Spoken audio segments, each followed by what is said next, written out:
Dans cette vidéo, je vais vous partager les stratégies qui m'ont aidé à épargner mes premiers 15 000 dollars. Alors, avant toute chose, je me présente, je suis Jonathan Wouté, euh, motivateur, fondateur de Wouté Trading, conseiller en développement personnel et conseiller à éveil conscience collective. Alors, pour ceux qui n'ont pas eu à suivre mes précédentes vidéos, je vous invite à aller dans le playlist pour suivre les vidéos et puis vous allez comprendre le suite de nos vidéos. Alors, dans les vidéos précédentes, je vous ai parlé que j'étais arrivé en Égypte comme tout jeune qui voulait trouver quelque chose, qui voulait se battre. Alors, arrivé en Égypte, ça n'a pas été facile parce qu'il fallait trouver du boulot, trouver du travail pour atteindre ses objectifs. Alors, après un certain temps, j'ai trouvé du travail dans le centre d'appel, call center, et j'ai passé une certaine formation, de 3 mois, et puis après la formation de 3 mois, il fallait passer à l'apprentissage. À ce moment-là, l'apprentissage était d'1 mois. Donc, on prend la formation de 3 mois, l'apprentissage d'1 mois, et puis l'intégration qui prenait pratiquement 2 semaines, 3 semaines. Donc environ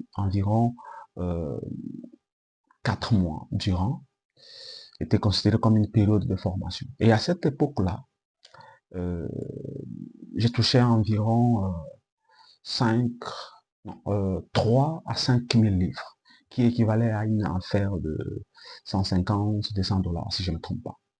Et ici, je rappelle que c'était à l'année 2017. L'histoire que je vous parle ici, c'est euh, l'année 2017-2020. Sûrement, à cette époque ici, il y a beaucoup de choses qui se sont passées, il y a beaucoup de changements, et puis voilà. Mais là, je vous raconte une histoire de 2017 à 2019, à 2020 plutôt.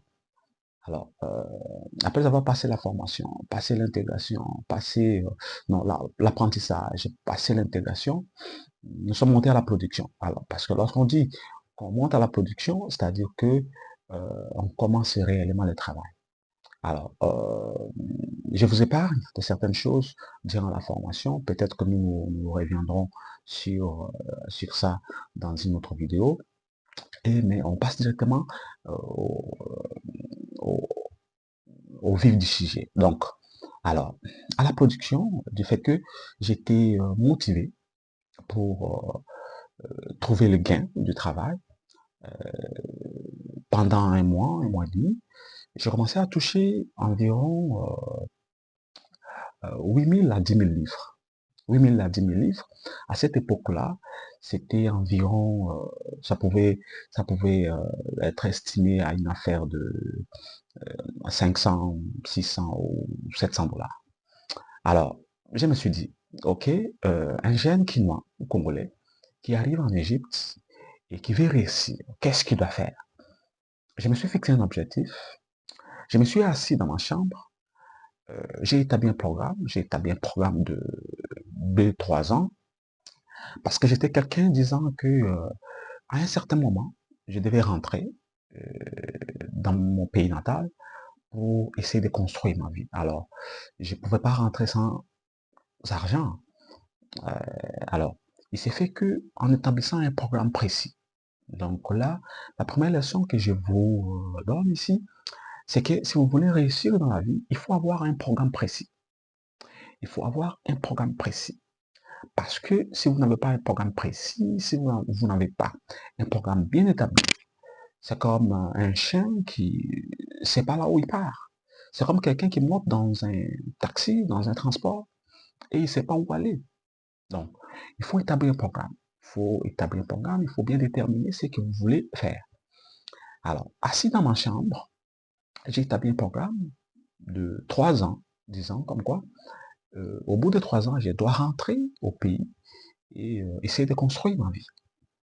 Alors, après avoir établi ce programme-là, bien établi, le moment venu, je vais vous partager un sprint, un screenshot, ce que j'avais écrit pour que vous compreniez le grandeur de ce que je pensais à cette époque-là. Alors, je me suis dit, je gagne environ 500 à 700 dollars parce que ça dépendait des targets, ça dépendait de bonus, ça dépendait de ce qu'on appelait à cette époque-là l'assiduité, c'est-à-dire la présence, les retards, ok, pour ceux qui sont encore dans le domaine de ce call center, ils comprendront ce que je suis en train de dire, l'acidité, l'absentéisme, et puis les targets à atteindre, le nombre de ventes à effectuer, le nombre de clients à traiter, la satisfaction client. Donc, il y avait un certain nombre de targets à atteindre pour arriver à un certain montant, tout au plus 700 dollars. Donc, je pouvais avoisiner entre 500, 600, 700 dollars. Alors, je me suis dit, en moyenne, je prends 400 dollars. Donc, je prends 400 dollars. C'est comme si j'ai gagné environ 400, 450 dollars le mois.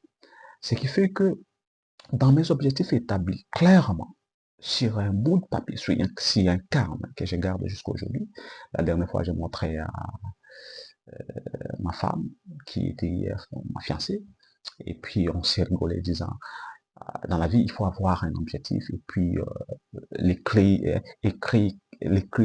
clairement quelque part. C'est très important parce que c'est quelque chose que je vécu, quelque chose que comment on dit, euh, j'ai expérimenté. Alors, j'ai écrit clairement comme quoi je devais épargner environ 300. Donc, je me suis dit, si je gagne, le mois où je gagne 400 dollars, je dois épargner au moins 300 dollars. Le mois où je gagne 600 dollars, je dois épargner au moins 400 dollars. Prenons, et la majorité des cas, je vous avoue honnêtement que la majorité des cas, j'ai gagné 600, 600, 600 quelques dollars. Alors, je me suis dit, OK, chaque mois, je vais commencer à épargner 400 dollars. 400 dollars. J'ai fixé ces objectifs-là. Et ce qui fait que j'épargne régulièrement 400 dollars. Parce que je me disais, OK, les restes de mon temps, si j'épargne 400 dollars, prenons que je touche 500 dollars et que je gagne 400 dollars et j'épargne 400 dollars, il va me rester 100 dollars. Et les 100 dollars, du fait que nous étions dans un appartement en colocation, parce que nous étions en colocation de 3 personnes, et Dieu merci, il s'est fait que en Égypte, dans cette époque-là, l'appartement ne coûtait pas beaucoup plus cher, peut-être qu'aujourd'hui c'est beaucoup plus cher. On essaie de se cotiser entre les 3 personnes, ok, pour payer la location et se cotiser pour avoir une certaine provision. Donc, c'était la stratégie mise en place pour qu'on épargne au maximum. Alors, il pouvait me rester 100 dollars. Et dans les 100 dollars, du coup, je prenais une affaire de 50 dollars avec l'autre personne qui prenait aussi 50 dollars. Et je crois il y a la troisième personne, il avait des chambres prises et il pouvait avoir le double de notre cotisation. Donc, ce qui fait qu'on mettait ensemble pour payer cette location. Et puis, une partie de mon temps restant, je pouvais allouer euh, à la restauration.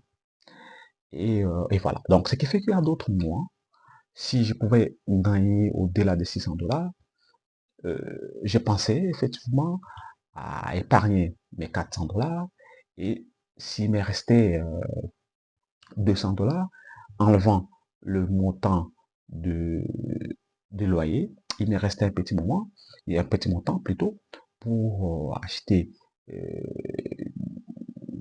comment on dit, mes provisions à la maison. Et puis voilà. Donc, ici, euh, je vous confirme que ça n'a pas été facile. Je vous confirme que ça n'a pas été facile. Mais c'est parce que j'avais un objectif.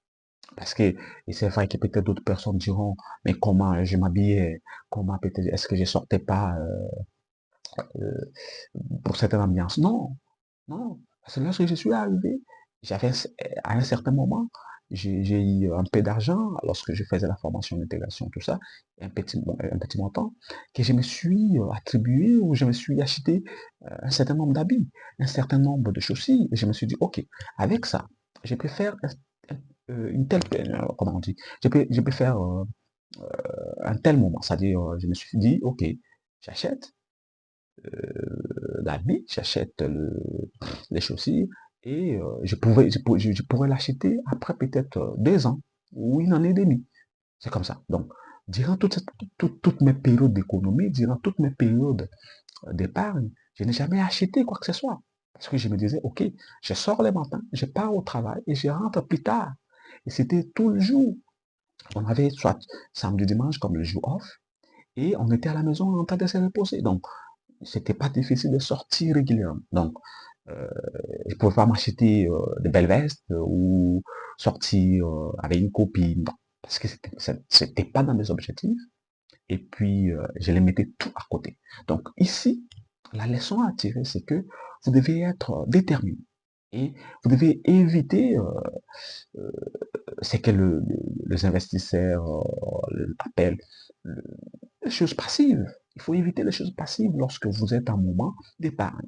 Lorsque vous êtes en période d'épargne, période d'économie, il faut éviter les choses passives. Les choses passives, c'est quoi? Les choses passives, ce sont des choses qui vous font sortir de l'argent dans vos poches. Et lorsque ça sort dans vos poches, ça rentre plus. Et là, vous risquez de ne pas atteindre vos objectifs. Donc, c'est ce que je faisais. J'ai évité les choses passives. Et puis, et voilà. Donc, merci pour cette période, bien que ça n'a pas été évident, mais au moins, ça m'a donné une certaine leçon. Et aujourd'hui, même ma femme ou mes camarades, mes amis, mes petits frères, mes jeunes frères, j'essaie de les conseiller dans ce sens-là. Parce que la vie en soi, c'est pas facile. La vie n'est pas toujours rose. Mais vous devez être déterminé à une réussite. Et ce qui fait que, avec le temps, ça peut toujours venir, mais vous devez être focus. Et voilà. Donc, euh, peut-être en écoutant cette vidéo, en écoutant mon histoire, vous allez comprendre qu'il y a certaines choses que vous devez le faire impérativement. Parce que si vous voulez réussir, vous devez le faire impérativement. C'est-à-dire, dans un premier temps, même si vous ne gagnez pas grand-chose, mettez-vous un objectif et puis épargnez au maximum pour que vous arriviez à faire quelque chose. Ce qui a été mon cas. Et puis, et voilà. Donc, pour éviter que la vidéo soit longue, euh, la suite de cette vidéo, je vais vous dire comment j'ai épargné, finalement, comment j'ai épargné d'autres montants qui m'ont permis effectivement à, à créer mon premier projet parce que j'ai créé avec ma femme mon premier projet. Bon, à cette époque-là, elle était encore ma fiancée. Aujourd'hui, ma femme avec des enfants. Ma femme, aujourd'hui, euh, à cette époque, elle était encore ma fiancée. Aujourd'hui, ma femme, on a des enfants. J'ai créé mon premier projet, ma première entreprise. J'étais encore en Égypte. Et je vous dirai comment. Euh, j'ai décidé de partager avec vous parce que je sais que c'est important pour nous, jeunes, pour avoir une référence, pour avoir un modèle. Alors, si vous avez aimé cette vidéo, ce que je vous demande, mais au cœur, c'est de vous abonner et puis activer la cloche de notification, partager au maximum à quoi que ce soit, à qui que ce soit, euh, pour tirer de meilleures leçons, pour tirer une leçon de la vie. Peut-être que ça peut aider. Donc, merci encore de votre temps. Et puis, à la prochaine. C'était Jonathan Loméoulouté, fondateur de Oluto Trading et votre frère, et puis conseiller à éveil, votre frère, et puis conseiller à éveil conscience. Merci, et puis bonne journée à vous.